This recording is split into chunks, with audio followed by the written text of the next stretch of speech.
Ay, salamat sa Diyos, umaraw na naman. Oy! Kasalis ni Mama.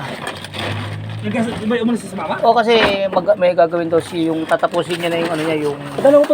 duty nila. Tabi na dyan. Yung meron silang ano ata, yung alam mo na yung kung ano, yung sa tupad ba yun? Ay hindi, yung ano sa DSWD na PWD na ano. Siya yung nagwawalis para sa akin kasi hindi ako pwedeng makapagwalis eh. Ngayon pala yung huling ano nila. Ay, mga guys, nakalimutan ko na kayo. Sabi ko ay salamat sa Diyos. Medyo umaraw, ganda ng galing sa ano yung anak ko, galing ng palengke. Kasama niya yung kanyang asawa. Bumili sila ng bigas, tsaka ano, yun, yung bigas at konting grocery. Ay, akala mo ba bigas to? Ano ba yan? Food pati dog food to. Dog food! Akala mo ba? Mamamatay na tayo sa gutom pero kaso hindi pa pwede. Ganon? Ito na yung ano mo. Pambihira, akala ko bigas. Yaw mo na, Ulo ko yung isang kabang bigas, lakas ko naman. sa ano pala yan? Kilabutchoy. Yes, sir. Taon ng taon si Butchoy, baka nagugutom na. Ano? Lex.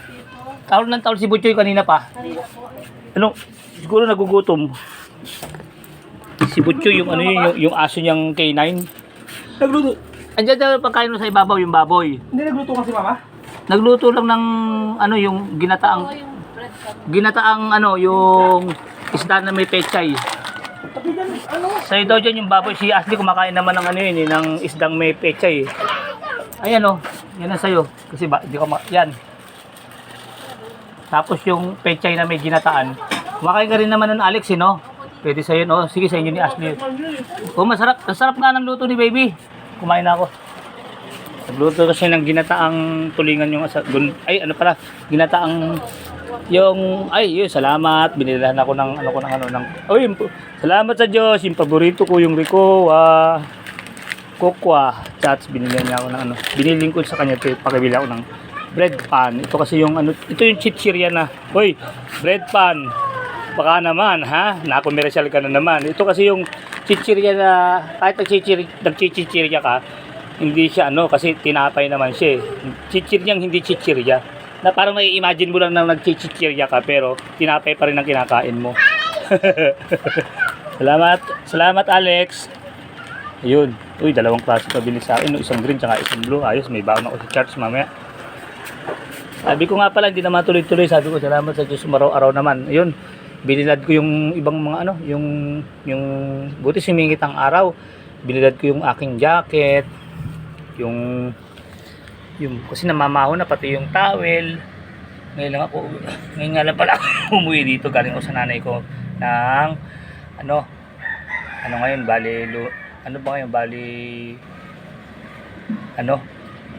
Biyernes. Galing ako ron ng Martes, Miyerkules, sinalita naman ako ng kuya ko ngayon.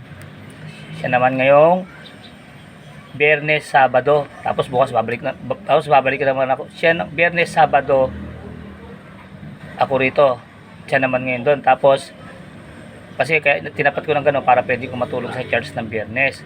Tapos sa Sabado diretso worship na ako. Tapos sa Linggo, kaya hanggang Linggo kasi magte-Thanksgiving na ako sa Linggo. Tapos paglabas ko diretso na ako ron, papalitan ko na siya hanggang na ako ron, hanggang Lunes, Martes na ulit. Tapos papalitan niya naman ako ng Martes para makatulog na naman ako sa church ng Martes. Ganun talaga plano ko sana kaso nung nakaraang Linggo inararo tayo ng sobrang ulan kaya hindi ako nakaporma tayo kasi masyado tayong sinibasib ng nag-aangil na leon kaya natalo niya ako nung Wednesday. Natalo niya talaga ako, hindi ako nakaporma. Natalo ko ng kalaban natin mga guys, mga kapatid. Pero ganun talaga ang mga bida. Kumbaga natatalo muna sandali pero magtatagumpay pa rin yung kabutihan. Tingnan ngayon, tingnan po ngayon guys, pinaaraw para makatupad ako sa aking paglilingkod sa Diyos. Kasi namaya matutulog ako sa church para makapag first batch ako bukas. Maaga ako makakalabas. Pag maaga ako nakalabas, ang gagawin ko naman, itong tindahan naman yung tutulong naman ako sa misis ko. Maaaring bumili ko maghanap ako ng soft drinks. Tapos mag-grocery ng konti. Kasi wala kang tinan nyo naman. Bukod sa hindi na ako nakakatulong dito. Medyo kinakapos pa ng puhunan.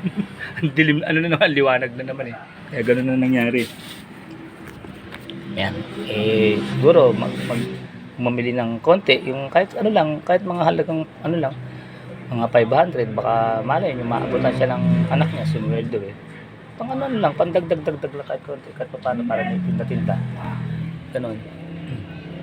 Kaya bukas paglabas ko ng maaga, dito naman ako sa pamilya ko. Tapos natutulog ako ng Sabado ng gabi rito. Siyempre tulog-tulog din sa sariling bahay pag may time. Hindi naman pwedeng kumbaga hati-hatiin mo yung panahon mo. May panahon ka sa pamilya mo, may panahon ka rin sa magulang mo.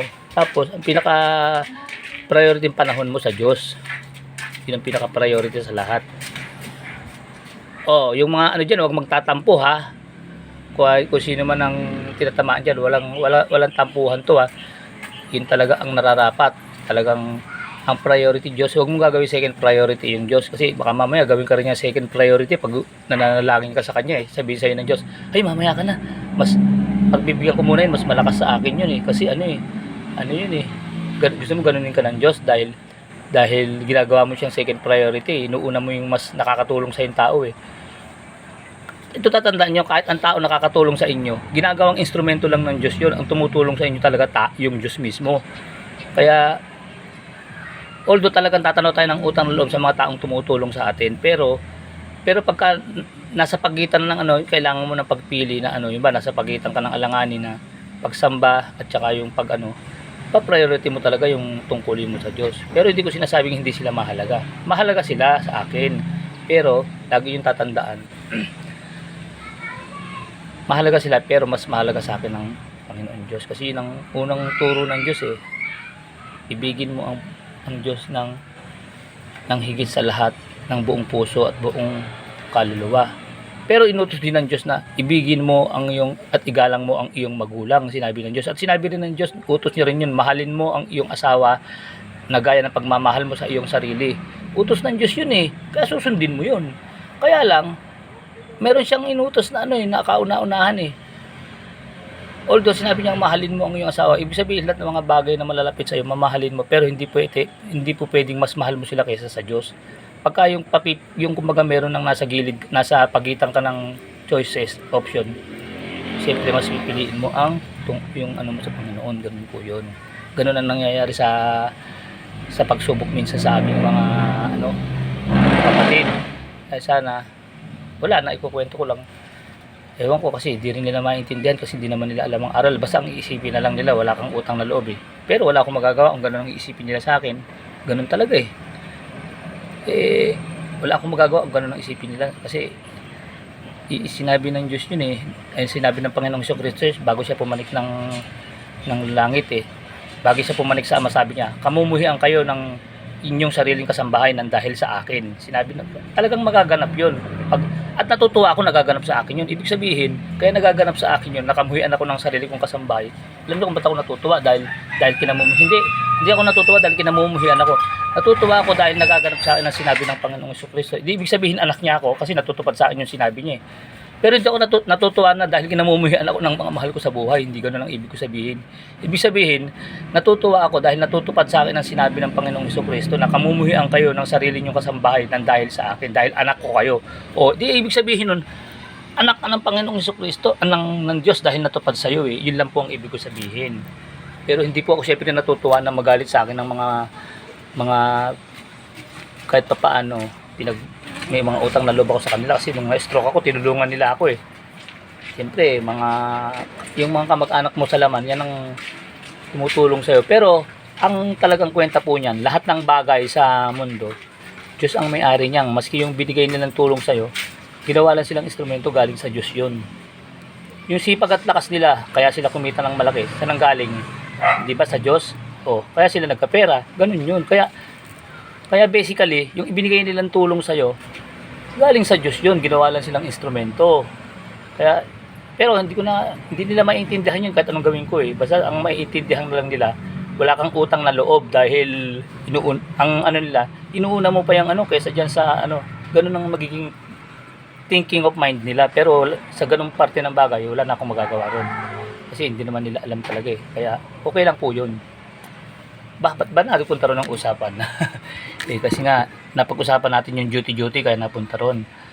Ngayon, duty naman ako rito. Tapos, babalik ako ron, linggo na naman. Gano'n, napakwento ng tungkol sa ano. Kasi hindi po minsan maiwasan yung ano.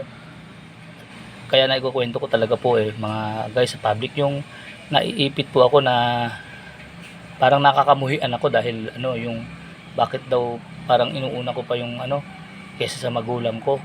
Parang ganun po ba? Pero okay lang po yun kasi talagang sinabi ng Panginoong Jesucristo yun nung pumanik siya sa langit eh, mararanasan nyo talagang kamuhian kayo at mahahapis kayo dahil kamumuhian kayo ng inyong sariling kasambahay. Ibig sabihin yung sarili yung mga kasambahay, ibig sabihin yung parang mga kamag-anak mo, kamumuhian ka dahil sa pagsunod mo sa akin sa Panginoong Jesucristo, dahil sa pagsunod. Dahil siyempre kaya ka nga inuuna mo yung tungkulin mo dahil sumusunod ka sa Panginoong Jesucristo dahil yun ang isa sa doktrina niya eh. Huwag mong pababayaan ang pagtitipon. O, di ba? So, sumusunod ka sa kanya kaya kinamuhian ka. O, yun ang sinasabi niya bago siya pumanik ng langit.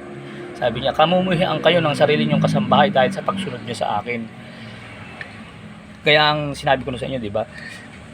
Nakakalungkot pero sa isang banda nakakatuwa, natutuwa, nagagalak ang puso ko kasi ang kaya ako nagagalak kasi natutupad sa akin yung sinabi ng Diyos na gano'n. Kumbaga sa natutupad yung sinabi ng Panginoong Jesucristo sa sarili ko na nangyayari yung sinabi niya sa pamamagitan ng namumuhay sa yung kasambahay mo, yung mga kamag-anak mo. Di ibig sabihin, anak ka ng Diyos kasi sinabi niya yun eh, na mamumuhay sa inyo dahil sa pagsunod niyo sa akin. Pero huwag kayong malungkot, magalak kayo dahil yan ang katunayan na anak ko kayo at sa akin kayo, sabi ng Panginoong Jesucristo. Kaya salamat sa Diyos, nagaganap sa akin ang mga ganitong pagkamuhi. Maraming salamat sa Diyos. Sige po mga guys, hanggang dito na lang po maraming salamat po. Thank you for watching, salamat po sa Diyos. Ayan po, maraw na po, tingnan nyo di ba? Maliwalas na mga guys. Ayan andito po sa tindahan ko. Ayan eto yung loob po, madilim sa loob eh. Wala kasi pundido ilaw. Sira yung kuryente namin eh. Hindi ko pa papabagong linya eh. Siyempre wala pa papagawa eh. Sige po mga guys, ganito na lang po. Salamat po, salamat sa Diyos.